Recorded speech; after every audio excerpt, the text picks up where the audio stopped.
அனைவருக்கும் வணக்கம் மக்களே. இந்த ஒரு வீடியோல நம்ம எதை பத்தி பார்க்க போறோம் அப்படின்னா, எல்லாருமே போட்டோலயே, தம்ப்நெயில்லயே, டைட்டில்லயே பார்த்திருப்பீங்க மக்களே. ஆமாங்க, வரக்கூடிய 1/7/2005க்குள் இந்த ஜூன் 30ஆம் தேதிக்குள்ளேயே இந்த ரேஷன் அட்டை வைத்திருக்கக்கூடிய அனைத்து குடும்ப தலைவிகளும் கட்டாயம் இதை செஞ்சே ஆகணும். இல்லைன்னா உங்களுடைய ரேஷன் அட்டைகள் செல்லாது, ரத்து செய்யப்படும் என்று தமிழக அரசு அதிரடியான முடிவு கொடுத்திருக்கிறாங்க. சரிங்களா? ஸோ இது என்ன அப்டேட் அப்படின்னா, வரக்கூடிய ஜூன், அதாவது இன்னும் ஒரு 4 நாள் தாங்க டைம் இருக்கு. இந்த 4 நாளுக்குள்ள நீங்க ரேஷன் அட்டையை புதுப்பிக்கல, அப்டேட் பண்ணல அப்படின்னா உங்களுடைய ரேஷன் அட்டைகள் கட்டாயம் ரத்து செய்யப்படும் சொல்லியிருக்காங்க. அப்படி என்ன அப்டேட் செய்யணும், என்ன அவசியம் அப்படின்னு கேட்டீங்கன்னா, கட்டாயம் கைவிரல் கைரேகை பதிவு செய்யணும். ஓகேங்களா? இது எதற்காக? நான் மாசம் மாசம் தானே கைரேகை பதிவு செஞ்சு அரிசிலாம் வாங்கிட்டு இருக்கிறேன், பொருட்கள்லாம் வாங்கியிருக்கேன். ஸோ அப்படி என்ன அவசியம் வந்ததுன்னு கேட்பீங்க. ஸோ அதற்கான முழு அப்டேட்டுமே நம்ம பார்க்க போறோம். ஃபர்ஸ்ட் கைரேகை பதிவு செய்யணும், அடுத்தது ஆதார் அப்டேட் செய்யணும், மொபைல் நம்பர் அப்டேட் செய்யணும். இது முதல் அப்டேட்டை நம்ம பார்க்க போறோம்.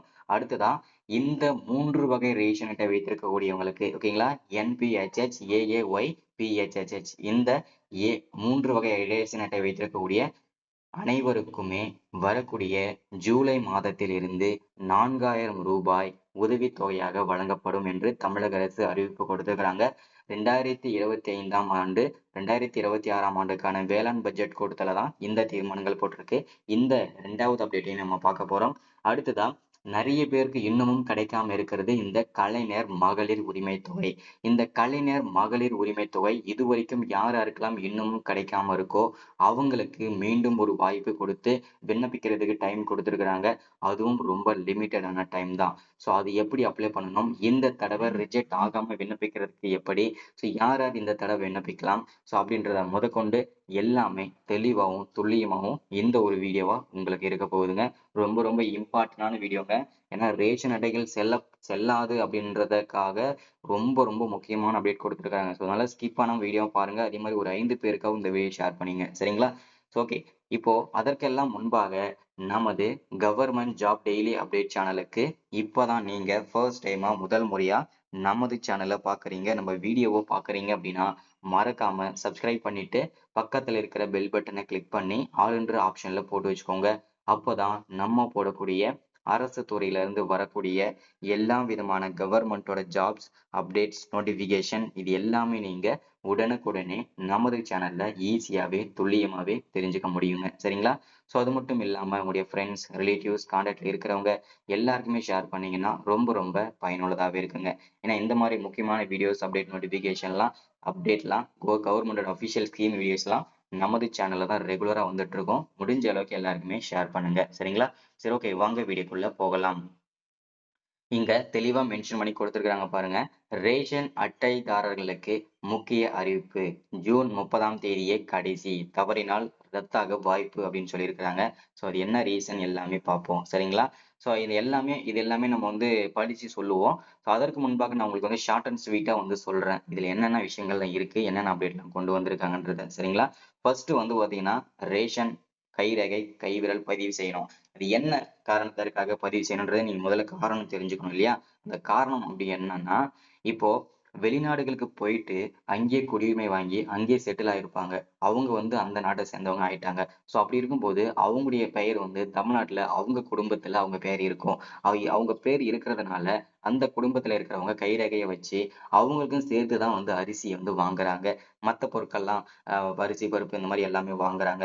ஸோ இப்படி இருக்கும்போது இல்லாத ஒரு ஆளுக்காக எதற்காக நாங்க பொருட்கள் தரணும்னு சொல்லி தமிழக அரசு இந்த முறைகேடுகளை தவிர்ப்பதற்காகவும், அது மட்டும் இல்லாம இறந்து போனவர்களுடைய பெயர்கள் நீக்காமலேயே அவங்களுக்கும் சேர்த்துதான் அவங்க குடும்பத்துல அரிசி வாங்கிட்டு இருக்கிற இந்த முறைகேடுகளை தவிர்ப்பதற்காகவும் தமிழக அரசு கொண்டு வந்ததுதான் இந்த கைரேகை பதிவு செய்யற சிஸ்டம்.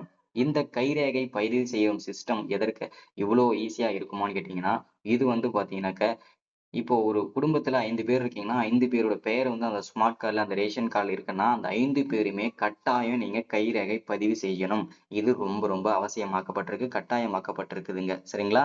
சோ ஒருவேளை நீங்க கைரேகை யாரெல்லாம் பதிவு செய்யறீங்களோ அவங்களுக்கு மட்டும்தான் அடுத்தடுத்த மாசங்கள்ல இருந்து அவங்களுக்கு மட்டும் தான் அரிசி வரும். ஓகேங்களா? சோ நான் வெளியூர்ல இருக்கிறேன், சோ நான் அங்க எப்படி நாங்க பண்றது, எனக்கு லீவ் எல்லாம் கிடைக்காதுங்க அப்படின்னு சொல்லிட்டு இருக்கிறவங்களுக்கு நீங்க இருக்கிற இடத்திலேயே ஒரு ரேஷன் கடை இருந்ததுன்னா, கூட்டுறவு வந்து கடை இருந்ததுன்னா, அங்க போயிட்டு கூட நீங்க இகேஒய்சி மூலம் வந்து நீங்க வந்து இத புதுப்பிச்சுக்க முடியும். அப்டேட் பண்ணிக்கலாம். சரிங்களா? கைரேகைய பதிவு செஞ்சுக்கலாங்க. ஸோ அது மட்டும் இல்லாம, இந்த நீங்க கைரேகை பதிவு செஞ்சதுக்கு அப்புறம், உங்களுடைய ரேஷன் அட்டை, அதுக்கப்புறம் உங்களுடைய ஆதார் அட்டையுமே நீங்க அப்டேட் பண்ணிக்கலாங்க. சரிங்களா? ஸோ ஆதார் அப்டேட் வந்து நீங்க இந்த இடத்துல தான் இருக்கீங்க. ஸோ ஐடென்டி ப்ரூஃப்காக நீங்க அந்த ஆதார் நம்பரையுமே அப்டேட் பண்ணிடுங்க. அடுத்ததா உங்களுடைய மொபைல் நம்பர். உங்களுடைய மொபைல் நம்பரும் நீங்க அப்டேட் பண்ணி வச்சுக்கிட்டீங்கன்னா, ரொம்ப யூஸ்ஃபுல்லா இருக்குங்க. ஏன்னா இந்த மாரி முக்கியமான வீடியோஸ் அப்டேட்லாம் ஸோ உடனே உங்களுக்கு நோட்டிஃபிகேஷன் வரும். அதே மாரி என்னென்ன பொருள்லாம் நீங்க வாங்குறீங்க, என்னென்ன விலையில உங்களுக்கு தராங்க, ஸோ எவ்வளோ பில் போட்டிருக்காங்க, எல்லா டீட்டெயில்ஸுமே உங்களுக்கு நோட்டிஃபிகேஷன் வந்துரும். மொபைல் நம்பர் அப்டேட்ல இருந்ததுன்னா. சரிங்களா? ஸோ அதனால அதையுமே நீங்க அப்டேட் பண்ணிக்கோங்க. இது முதல் அப்டேட். ஓகேங்களா? ஸோ அடுத்ததா வந்து ரூ. 4,000 இந்த என்பிஹெச்ஹெச், ஏஏஒய்பிஹெச்ஹெச் இந்த 3 வகை ரேஷன் அட்டை வைத்திருக்கக்கூடிய குடும்ப தலைவிகள் அனைவருக்குமே வரக்கூடிய ஜூலை மாதத்திலிருந்து 2ஆம் வாரத்திலிருந்து தெளிவா சொல்லிக்கலாம்.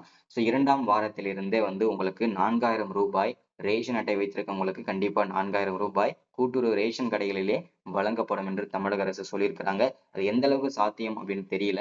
ஒருவேளை அவர்களுடைய அக்கௌண்ட்லயே வங்கி கணக்கிலேயே வந்து வரவு வைக்கப்படுமா, இல்ல என்ன ஏதுன்றத நம்ம பொறுத்து இருந்து தான் பார்க்கணுங்க. சரிங்களா? ஸோ இது 2வது அப்டேட்டு. அது வந்து எங்க விண்ணப்பிக்கணும்ன்றத அடுத்தடுத்த வீடியோல நம்ம வந்து அப்டேட் பண்ணிக்கலாம். ஏன்னா வந்து அவங்க வந்து தெளிவான இது குடுக்கல. இந்த மாரி வந்து ஸ்கீம் வரப்போகுதுங்க அப்படின்னு சொல்லியிருக்கிறாங்க தவிர்த்து, ஸோ இந்த டேட்ல வரும் அப்படின்ற மாரி மென்ஷன் பண்ணிக்கல. ஓகேங்களா? ஸோ கன்ஃபார்ம் ஆனா அந்த அப்டேட் வந்து இருக்கு. ஓகேங்களா? அடுத்ததா கடைசியா 3வது அப்டேட்டா பார்த்தீங்கன்னா, கலைஞர் மகளிர் உரிமை தொகை. இந்த கலைஞர் மகளிர் உரிமை தொகைய பொறுத்தவரைக்கும் பார்த்தீங்கன்னா, இதுவரைக்கும் போன வருஷம் இந்த ஸ்கீம் வந்து 2024 தான் வந்து ஸ்டார்ட் பண்ணாங்க.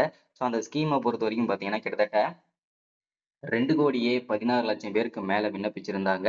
ஸோ அப்படி இருக்கும்போது அதுல இதுவரைக்கும் ஓகேங்களா, 1,16,00,000 பேருக்கு மட்டும் தான் இதுவரைக்கும் 22வது தவணையாக 22 மாசமாக வந்து மாதம் மாதம் அவரவர்களுடைய அக்கவுண்ட்ல வந்து கணக்குல ரூ. 1,000 வந்து வர வைக்கப்பட்டு வருது. ஸோ மீதி இருக்கக்கூடிய 1,80,00,000 பேருக்கு மேல இன்னமும் இந்த கலைஞர் மகளிர் உரிமை தொகை வந்து வாங்காமலே தான் இருக்கிறாங்க.